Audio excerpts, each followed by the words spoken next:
Hello, my name is Rob or Rebel8088A, and on October 26th, the government of Canada announced that it was pausing the carbon tax on oil heating in Atlantic Canada for a period of 3 years, which I believe is a bad decision because oil heating is one of the most carbon intensive fuel sources uh, available.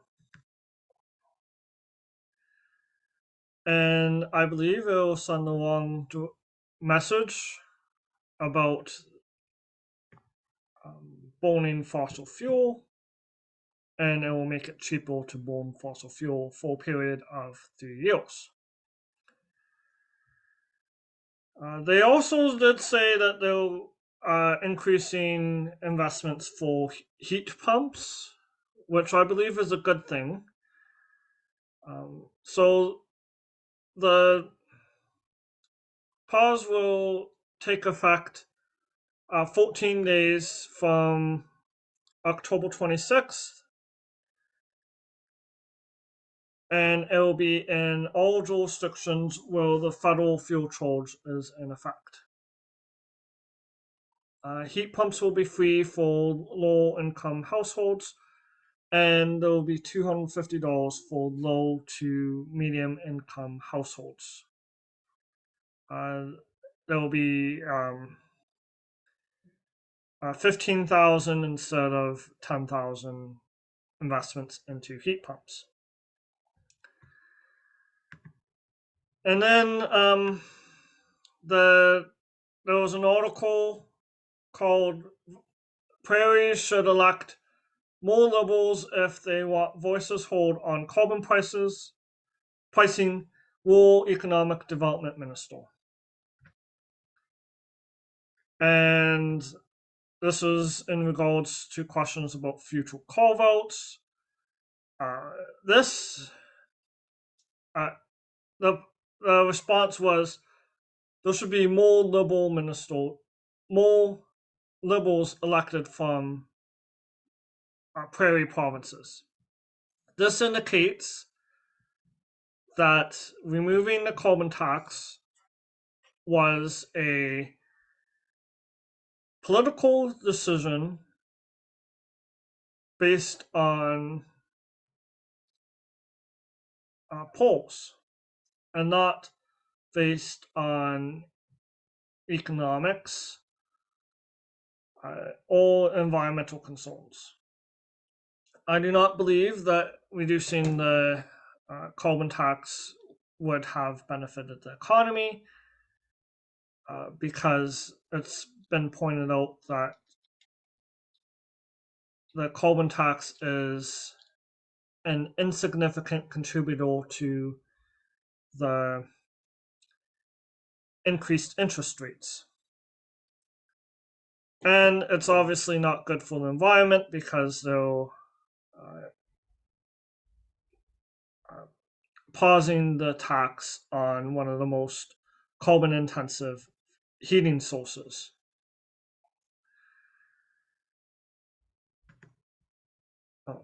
Oh, okay. So there's also an article about this from Global. Um, it's specifically to Atlantic Canada. In Atlantic Canada, Liberals are losing support, so that adds to the effect. Oh, yes, the article is called "Ottawa to Pause Carbon Pricing on Home Heating Oil for 3 years," Trudeau says. So, rural communities across Canada, um, it's also geared towards rural communities.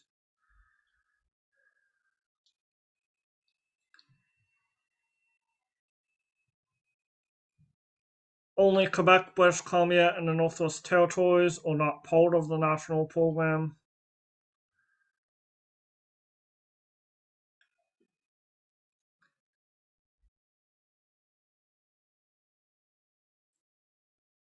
It says that the Liberals have seen no political dominance in Atlantic Canada plummet over the summer, as though poll numbers nationally have dropped.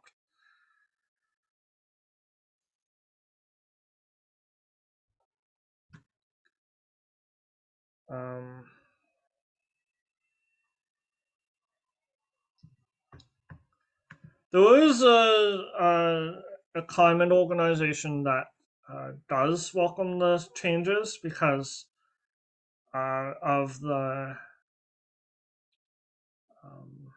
heat pumps being free for low-income individuals, and they point to significant upfront costs that low-income households are not currently able to afford. Most of the environmental groups that I found are opposed to the changes.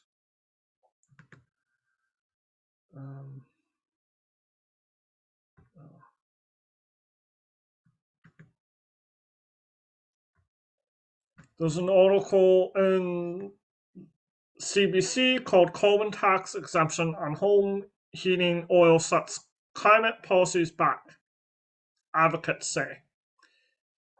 Posted on October 27th.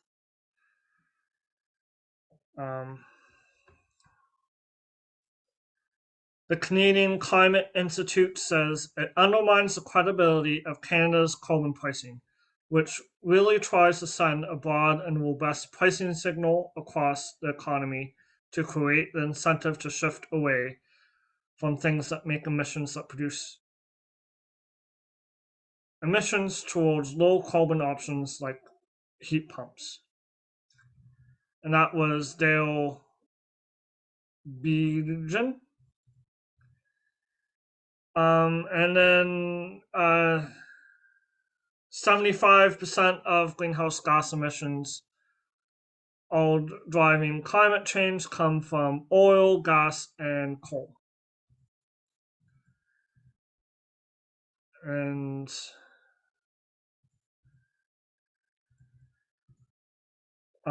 it largely benefits the Atlantic provinces more than other areas of Canada.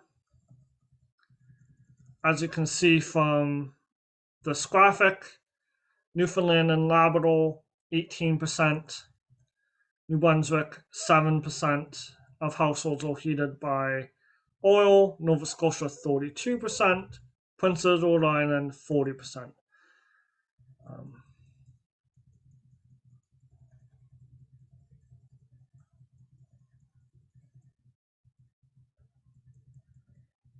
There have been heat pumps taking off in the last 10 years, partly as a result of the incentives and the carbon pricing. The Pembina Institute said that incentives are already in place and said that the decision to lift the carbon tax was disappointing. So I'll look at some of these. So the David Suzuki Foundation, in an article called "Federal Carbon Price Pause in Atlantic Canada Home Heating Oil Sets Climate Policy Back, but Incentives Create Opportunity for Heat Pump Adoption." They say that the pause creates uncertainty. The levy remains one of the least expensive and most effective way to shift behavior.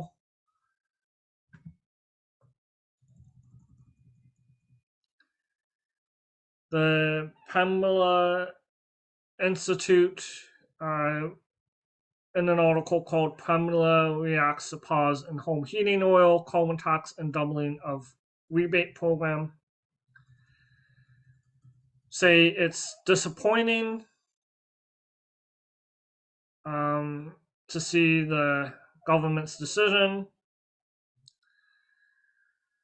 and the doubling of the rural supplement through CAIP reinforces the value of the carbon tax and how it can be distributed to reduce demand for fossil fuels. And they say that there could have been reinvestment to more efficient heating systems and envelope upgrades.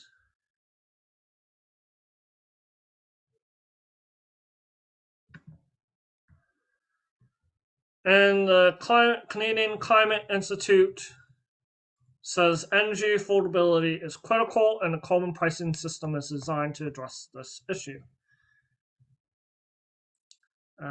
Essentials like energy affordability is a serious concern, they say, and carbon pricing exemptions are the wrong solutions. There are better options available, temporary targeted approaches.